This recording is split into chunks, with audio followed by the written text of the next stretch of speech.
Voilà, que le Seigneur bénisse le partage de sa parole. Alors la semaine dernière, j'ai eu l'occasion d'expliquer que nos partages fonctionnent un peu comme une série télé. Ça veut dire qu'on peut suivre un épisode sans avoir vu ceux qui sont avant, parce que chaque épisode est indépendant, mais en même temps, il y a une suite et une cohérence entre les messages que nous partageons. C'est d'ailleurs un peu comme nos vies. On peut parfois raconter un petit bout de sa vie, mais en réalité, il y a une suite dans notre vie.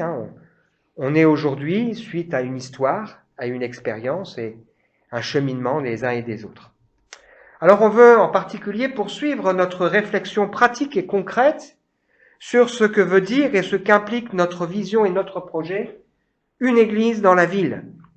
Nous voulons être des croyants, des chrétiens, des disciples, mais en même temps nous sommes des citoyens, des hommes, des femmes ou des jeunes gens, des jeunes filles qui sont dans la vraie vie, qui ont été bénis et qui veulent être une bénédiction aussi pour d'autres, qui ont vécu et qui vivent des choses avec Dieu et qui veulent pouvoir les partager, qui sont attachés à leur ville, leur région, et sensibles aussi aux détresses et aux besoins de leurs prochains.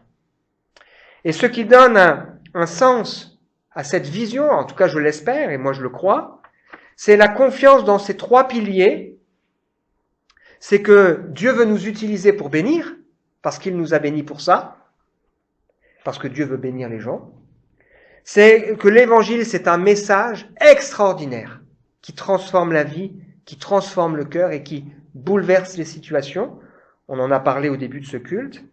Mais en même temps, ce troisième pilier, c'est qu'on veut avoir un message clair et équilibré qui correspond aux besoins des gens et apprendre à discerner ce besoin. Si on devait résumer le message de la Bible par une expression, je ne sais pas laquelle nous on emploierait, mais dans l'Écriture on trouve l'évangile de Jésus-Christ, ça veut dire la bonne nouvelle de Dieu qui sauve par celui qui l'a envoyé, c'est ça que ça veut dire.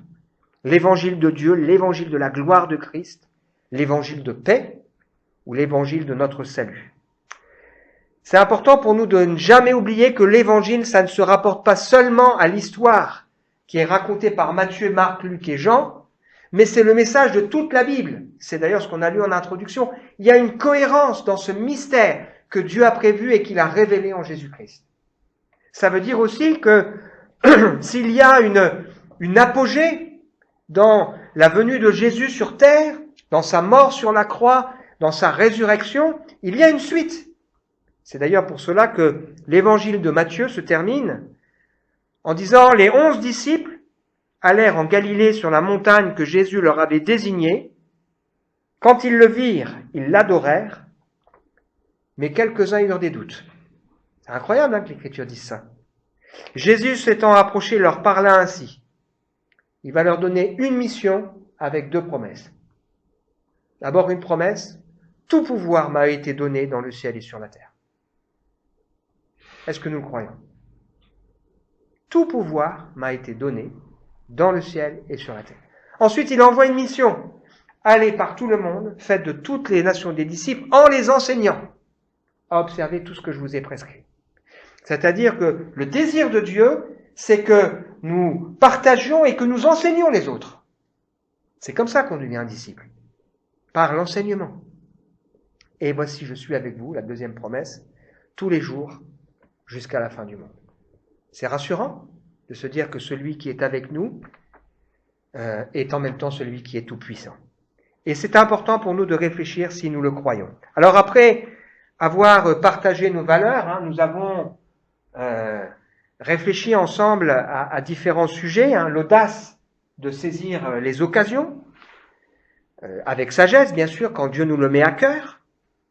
Nous avons aussi la semaine dernière partagé ce sujet, élevons le débat, parce que finalement tout cela n'est qu'une bénédiction dans la vie d'une personne, c'est qu'une occasion pour elle d'entendre le message de l'Évangile, c'est à ça que ça sert. Et ce matin, le sujet que je vous propose, c'est bousculons nos préjugés. Bousculons nos préjugés. J'aime beaucoup cette petite anecdote que j'ai déjà donnée, mais je vais la redire parce qu'elle illustre bien le sujet qu'on va aborder ensemble ce matin.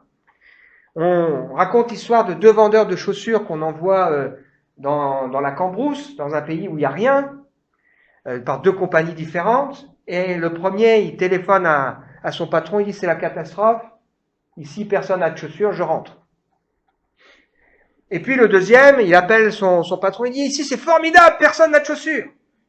Envoyez-moi toutes les chaussures, il y a une formidable occasion.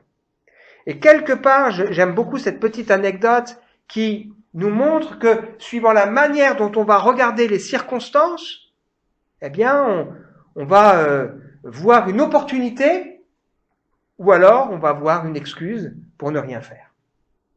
Qu'est-ce que c'est qu'un préjugé ? D'après la définition qui est donnée, c'est une opinion qui est adoptée en l'absence d'informations ou de pratiques suffisantes. Ça veut dire que on juge alors qu'on ne sait pas tout. Combien de gens autour de nous jugent la foi, l'évangile, la vie avec Dieu, alors qu'ils ne savent pas. Et c'est pour ça qu'on est là pour partager aussi et rendre témoignage de ce que nous vivons. Imaginez maintenant qu'on vous pose la question à qui vous seriez prêt, vous trouveriez facile de rendre témoignage de votre foi. À qui vous trouvez facile de rendre témoignage de votre foi ?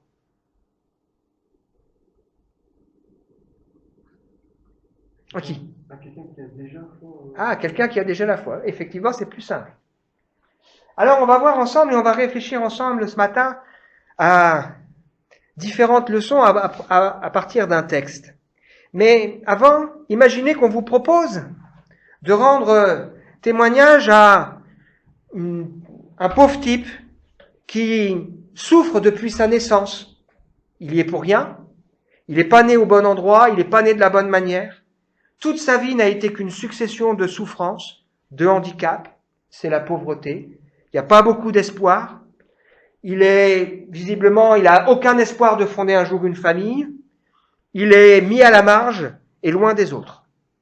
Est-ce que c'est facile d'aller lui rendre témoignage ? J'en dirais, mais qu'est-ce qu'il a fait au bon Dieu pour être né comme ça ? C'est à cette personne que Pierre et Jean ont rendu témoignage. Ils rencontrent ce boiteux de naissance, qui a plus de 40 ans, qui est mendiant, et à qui ils vont dire, on n'a ni argent ni or, mais ce qu'on a, on te le donne. Imaginez maintenant qu'on vous rencontriez des gens religieux engagés, pratiquants, qui ont déjà entendu l'évangile mais qui n'en ont pas voulu, qui même se sont opposés ouvertement et officiellement et en public avec violence au message de l'évangile. Et que Dieu vous mette à cœur d'aller les voir. C'est ce que Pierre et Jean ont fait. Suite à la rencontre avec ces hommes, ils ont rendu témoignage à des gens religieux qui étaient là au temple, qui étaient responsables de la mort de Jésus. Et la Bible nous explique que plusieurs milliers d'entre eux se sont tournés vers le Seigneur. Imaginez maintenant qu'on vous dise que le Seigneur vous mette à cœur d'aller rencontrer des responsables politiques, des hommes de pouvoir, qui sont méchants, qui ne veulent pas de la vérité, vous le savez, qui peuvent vraiment vous faire du mal et qui dirigent la société. C'est à eux que Pierre et Jean ont dit, vous avez rejeté la pierre angulaire, Jésus-Christ, vous avez rejeté cette pierre angulaire, vous qui bâtissez. Alors ce matin, on va poursuivre en allant encore un peu plus loin. Imaginez que ce matin, vous rencontriez des gens qui croient au surnaturel et qui sont à fond dans les choses occultes, la magie, les pratiques bizarres, qui consultent les gens qui prédisent l'avenir, qui jettent des sorts, qui vont voir les magnétiseurs, qui sont à fond dans le mystique, dans le paranormal, l'énergie, la méditation, le yoga, les sciences parallèles. Ça n'existe pas, hein. Ça n'existe pas. À Épinal, ça n'existe pas. C'est incroyable. Régulièrement, quand je parle avec des gens, je peux vous assurer, pratiquement, je pense même plus d'une personne sur deux me parle de choses comme ça. Est-ce que c'est facile de leur rendre témoignage ? Non. Excuse ou occasion ? Alors, dans ce domaine, il y a des dangers. Le danger, c'est de ne pas croire en ces choses. C'est une réalité, elles existent. Il y a effectivement des gens qui peuvent avoir certains pouvoirs, ou l'autre danger, c'est de voir le diable partout et de le prendre plus fort qu'il n'est. Je me souviens quand j'étais au lycée, j'étais surpris un jour de discuter avec un de mes camarades qui me disait qu'il ne croyait pas en Dieu, mais qu'il croyait au diable. Il y a des gens comme ça. Ils faisaient, à l'époque, c'était des jeux de rôle, et ils croyaient aux forces du mal, mais ils ne croyaient pas en Dieu. Et c'est important pour nous de comprendre que le diable n'est pas le contraire de Dieu. Le diable, c'est un être créé, limité, qui n'est ni omniscient, ni omnipotent, ni éternel, ni omniprésent. Et si les gens disent, si tu crois au diable, tu crois en Dieu, ou si tu crois en Dieu, tu dois croire au diable, c'est l'inverse. Non, c'est pas l'inverse. Pas du tout. Dieu reste le Dieu souverain, tout-puissant. Et dans ce domaine, on a besoin effectivement d'être instruit. Donc ces choses dont on vient de parler, là, les choses paranormales et autres, ce sont des abominations.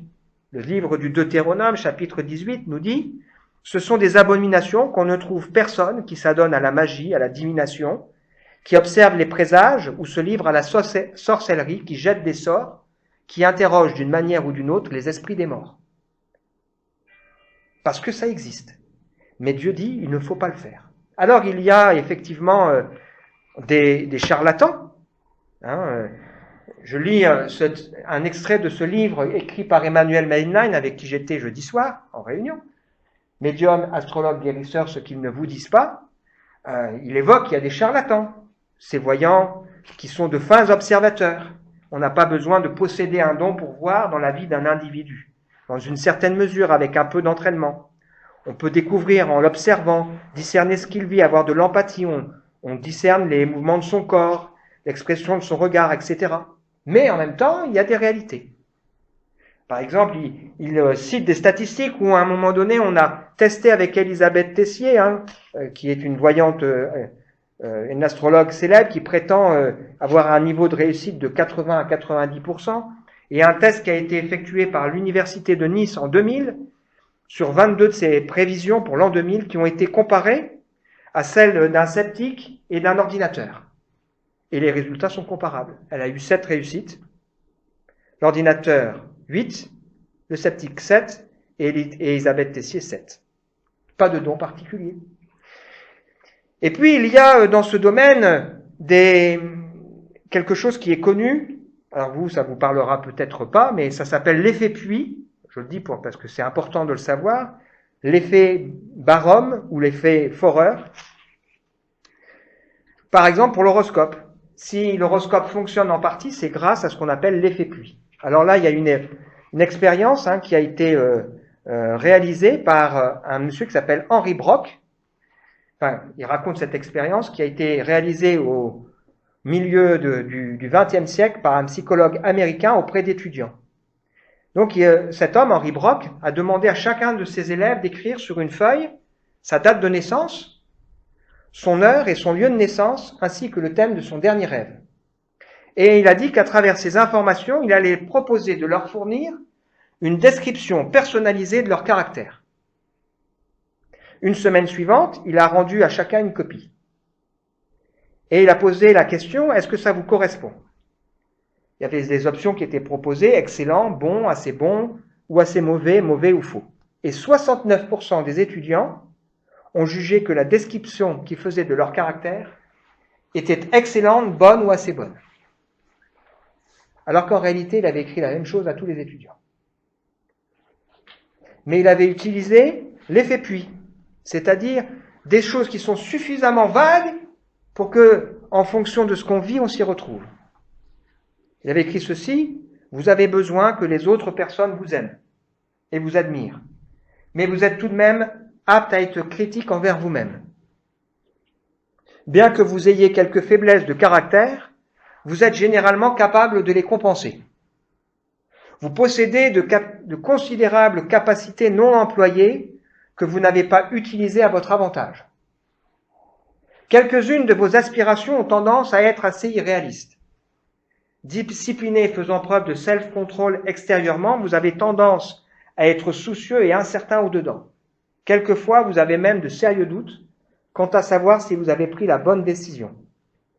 Vous préférerez un peu de changement et de variété et être insatisfait lorsque vous êtes bloqué par des restrictions ou des limites. Parfois extraverti, accueillant et sociable, D'autres fois, vous êtes introverti, prudent et réservé. Vous êtes également fier de vous-même en tant que penseur indépendant et n'acceptez pas les déclarations des autres sans preuve satisfaisante. Vous trouverez imprudent d'être trop franc en vous révélant vous-même aux autres. La description est suffisamment large. C'est comme ça que fonctionnent les horoscopes, pour que les gens, à un moment donné, disent « bah oui, ça me correspond ». Mais il y a en même temps des réalités. Alors on va lire ensemble un texte qui nous invite à rendre témoignage à des gens qui vivent des choses bizarres. Alors, Actes chapitre 8, versets 1 à 13. Le contexte, Saul approuvait l'exécution d'Étienne, premier martyr chrétien. Ce jour-là, une grande persécution éclata contre l'église de Jérusalem, et tous, à l'exception des apôtres, se dispersèrent dans les différentes régions de Judée et de Samarie. Des hommes pieux enterrèrent Étienne et le pleurèrent beaucoup. Quant à Saul, il cherchait à détruire l'église. Il pénétrait dans les maisons, en arrachait hommes et femmes et les faisait jeter en prison. Ceux qui avaient été dispersés allaient de lieu en lieu et annonçaient la bonne nouvelle de la parole. Philippe descendit dans la ville de Samarie et y prêcha le Christ. Les foules tout entières étaient attentives à ce que disait Philippe, lorsqu'elles apprirent et virent les signes miraculeux qu'il accomplissait. En effet, des esprits impurs sortaient de beaucoup de démoniaques en poussant de grands cris et beaucoup de paralysés et de boiteux étaient guéris. Il y eut une grande joie dans cette ville. Un homme du nom de Simon se trouvait déjà dans la ville. Il se présenta comme un personnage important. Il exerçait la magie et provoquait l'étonnement du peuple samaritain. Tous, du plus petit au plus grand, l'écoutaient attentivement et disaient « Cet homme, c'est la puissance de Dieu, celle qui s'appelle la grande. » Ils l'écoutaient attentivement parce qu'il les avait depuis longtemps étonnés par ses actes de magie. Mais quand ils eurent cru à Philippe, qui leur annonçait la bonne nouvelle du royaume de Dieu et du nom de Jésus-Christ, hommes et femmes se firent baptiser. Simon lui-même crut aussi, et après avoir été baptisé, il ne quittait plus Philippe. Il voyait avec étonnement les grands miracles et les signes qu'il accomplissait. La première leçon qu'on trouve dans ce passage, c'est le contexte. Franchement, s'il y a bien un contexte qui est compliqué pour rendre témoignage, c'est celui-là. On est en pleine persécution, violente. Tous les chrétiens sont obligés de partir de Jérusalem, excepté les apôtres. On a un homme, un chrétien authentique, Étienne, qui même été lapidé à cause de sa foi. Et donc, c'est compliqué. Alors on sait que le témoignage de l'Évangile était appelé à se disperser. Il semble que quelques croyants avaient déjà commencé à aller un peu partout. Mais c'est grâce à ce qui va se passer ici que l'Évangile va vraiment se répandre dans le monde. On est dans une période transitoire du livre des Actes. Les Samaritains qui découvrent l'Évangile, et un peu plus loin, les chapitres suivants, les non-Samaritains et non-Juifs qui vont découvrir l'Évangile. Et là, on est vraiment dans un contexte particulier parce que Philippe va s'adresser à des gens qui sont les ennemis du peuple juif.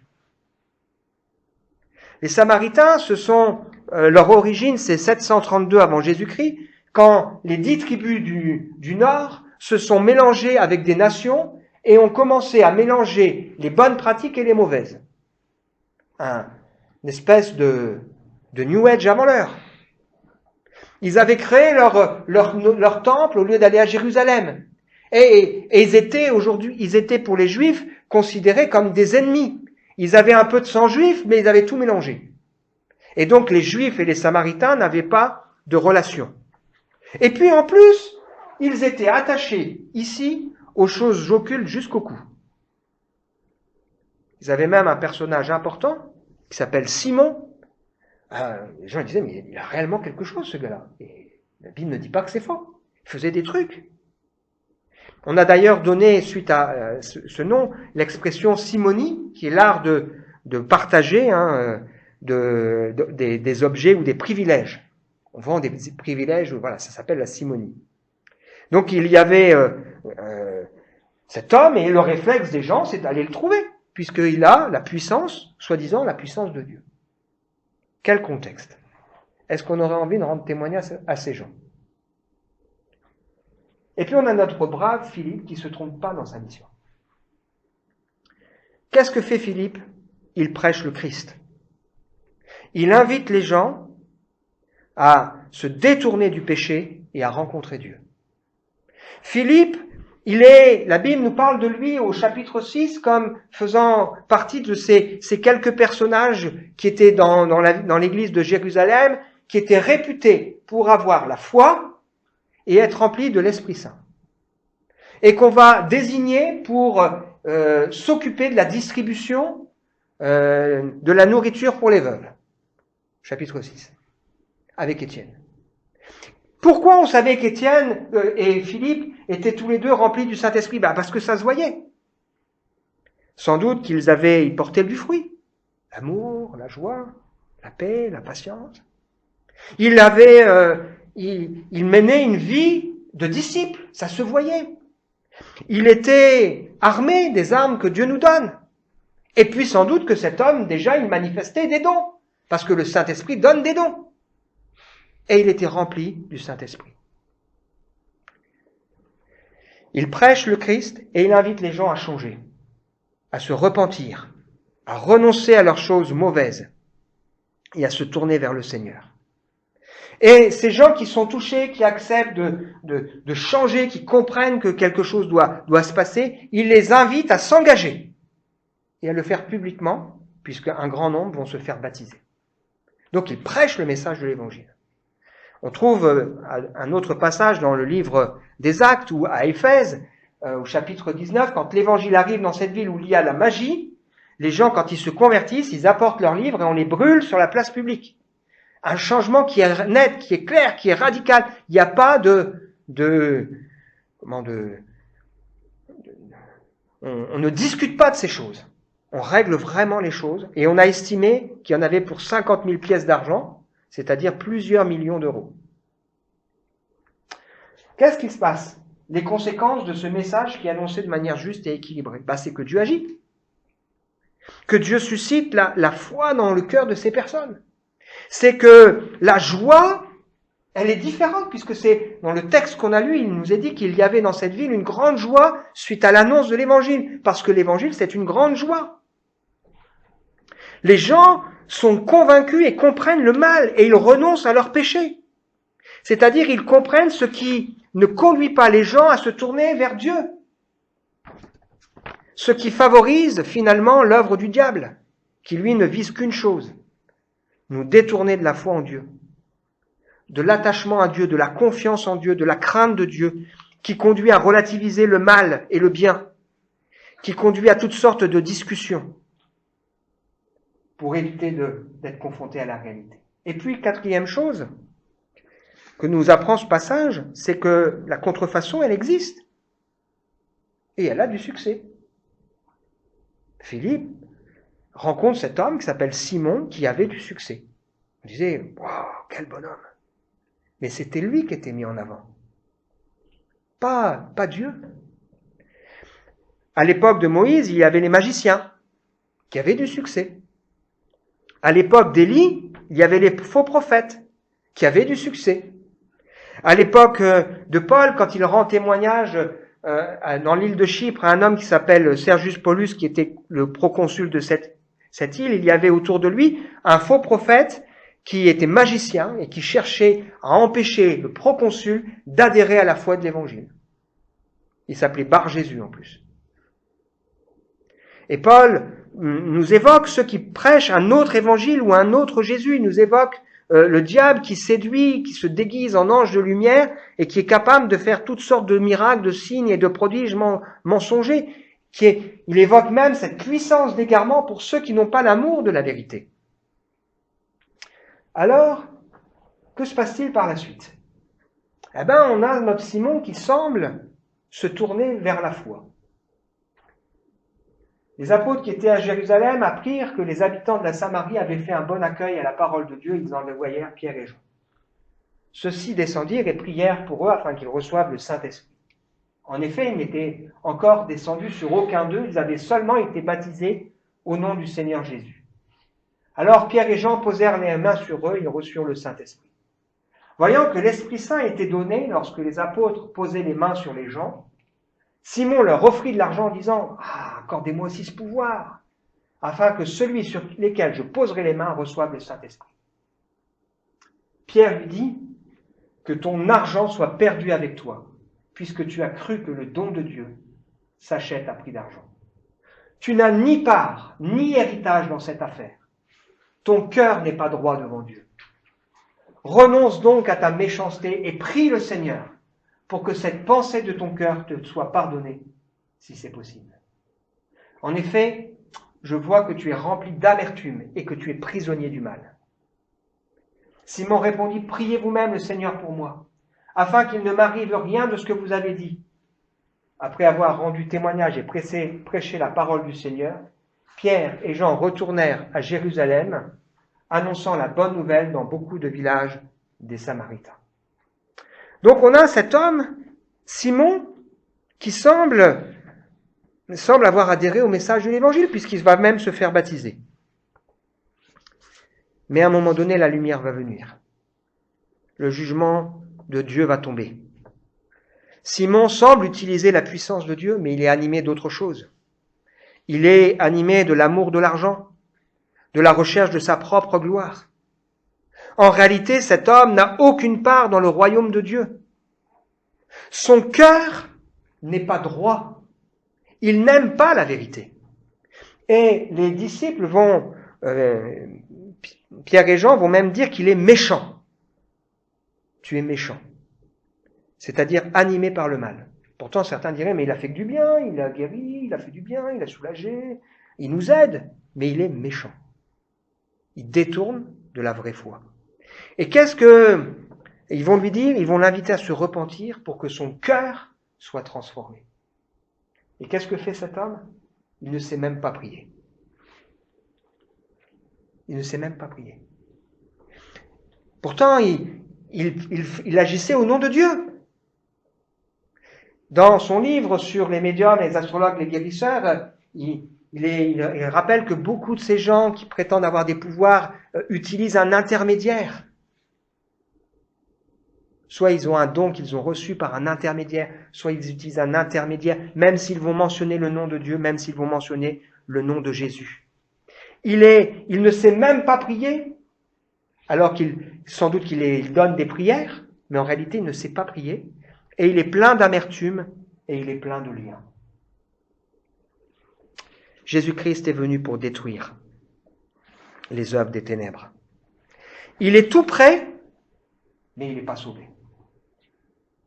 Il a le langage, mais il n'a pas la foi véritable. Il utilise peut-être certains codes, mais en réalité, c'est pas bon. La lumière est faite. L'audace de saisir les occasions. Si on rencontre un jour quelqu'un, que le Seigneur nous met à cœur, il n'est pas question de faire n'importe quoi, qui est là en se disant, mais lui quand même, l'audace. Et puis, élevons le débat pour aller plus loin. On n'est pas seulement appelé, et Dieu ne nous demande pas simplement de prier pour que des gens soient bénis, il nous demande d'annoncer le message. Nous rappelant l'éternité, nous rappelant que Jésus-Christ est ressuscité. Et ici, attention aux préjugés. Parfois, il y a des gens qui semblent, pour nous, on se dit, ah ben non, c'est pas possible. Mais il y a des gens là dans cette ville, en grand nombre, qui ont accepté le message de l'Évangile. En même temps, méfions-nous des apparences et regardons. Les conséquences d'une prédication équilibrée, c'est un changement de vie, la gloire de Dieu qui est manifestée. Allez par tout le monde. Faites de toutes les actions des disciples en les enseignant à observer tout ce que je vous ai prescrit, avec ces deux promesses. Je suis avec vous tous les jours et tout pouvoir m'a été donné dans le ciel et sur la terre. Que le Seigneur nous aide. Celui qui est avec nous, depuis le début de ce culte, on a chanté ça, il est fort, il est puissant, au-dessus de tous les noms, etc. C'est pas pour rien qu'on l'a chanté. C'est la réalité, c'est ce que on l'a lu, le faire infiniment. On doit le croire et on doit apprendre à le vivre.